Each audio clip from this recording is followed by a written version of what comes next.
que consiste esse método oral?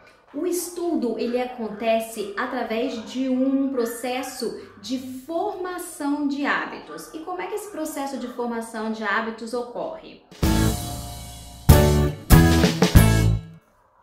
Olá pessoal, eu sou a Teacher Tati e hoje eu vou falar sobre o quarto método de ensino de idiomas segundo o autor Scott Thornsberry.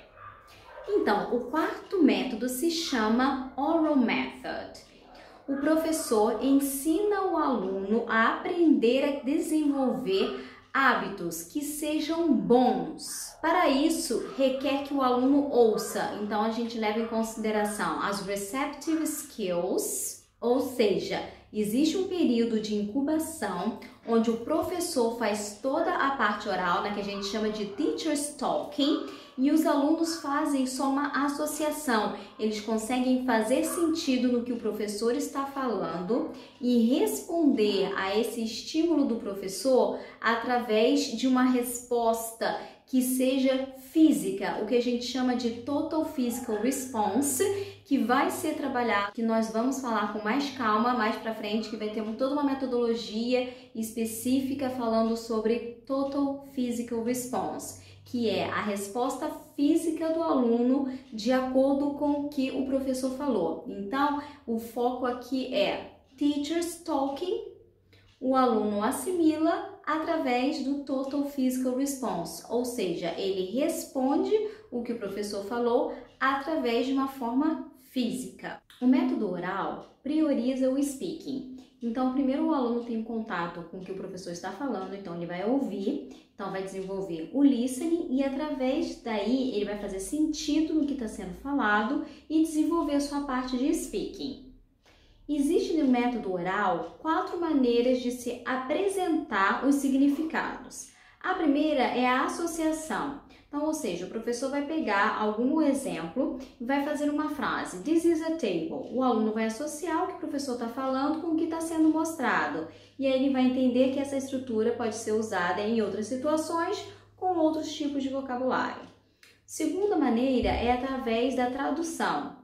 Apesar de vários estudiosos serem contra a tradução, ela pode ser utilizada pelos professores sem causar mal nenhum ao desenvolvimento e aprendizado do aluno, pois isso pode facilitar tanto a vida do professor quanto do aluno.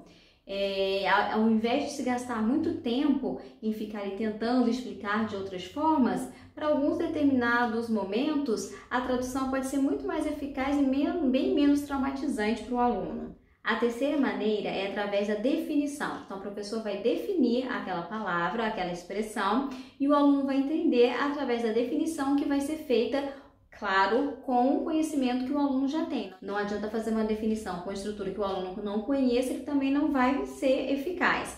Então, de uma maneira simples, o professor vai criar uma definição para que o aluno entenda o significado daquela palavra.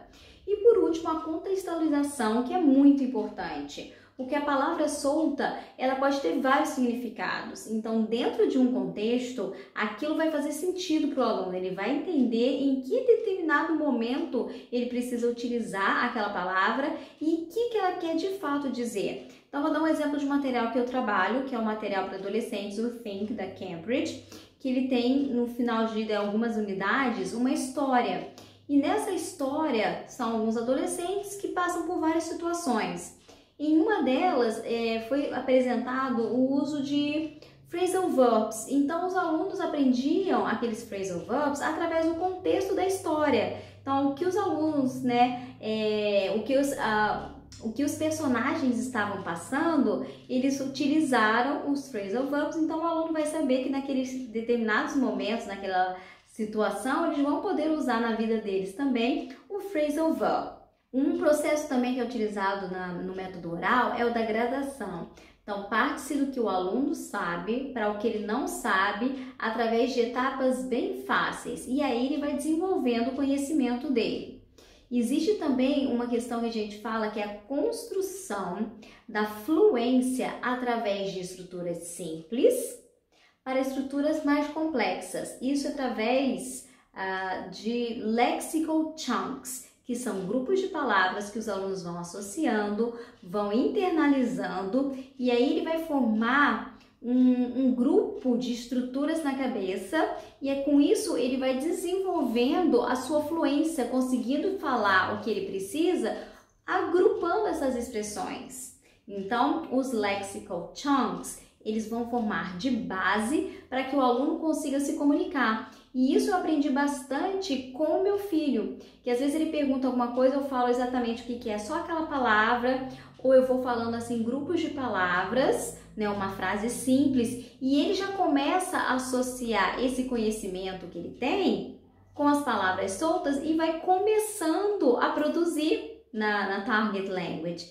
Então é um processo bem interessante que a gente às vezes lê, acha que não funciona, e eu pude pegar, ver na prática funcionar com o meu filho. Então uma vez, por exemplo, a gente estava indo para a escola, ele sabia que car, né, carro, e go é ir. Então ele falou a frase: mãe, nós estamos go to school de car. Então é lógico que ele utilizando, né, ainda, né, a mother tongue, mas associando com a target language, ele conseguiu se comunicar já fazendo uma mescla. E é assim que acontece também para as outras pessoas. A gente pode desenvolver, né, esse processo. Então, e a fluência vai se desenvolvendo. Então, o Harold Palmer, que é o principal, né, estudioso do método oral, ele foi a pessoa que estabeleceu o ELT. E ele foi o fundador do que nós conhecemos hoje como linguística aplicada. Então, vale a pena a gente estudar um pouquinho, revisitar tanto essa metodologia quanto esse autor, para entender um pouquinho melhor da pessoa que desenvolveu o ELT como profissão. Já existia essa questão de English Language Teaching, mas ele colocou como profissão. Espero que vocês tenham gostado dessa metodologia. Continue me seguindo para conhecer as outras metodologias que vão ser apresentadas aqui.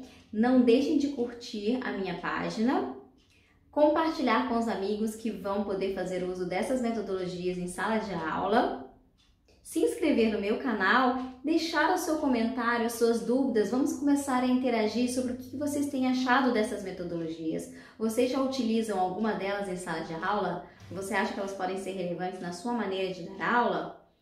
Converse comigo, conte para mim o que você tem achado dessas dicas de metodologia. Vou aguardar o comentário de vocês. Até a próxima. Bye, bye.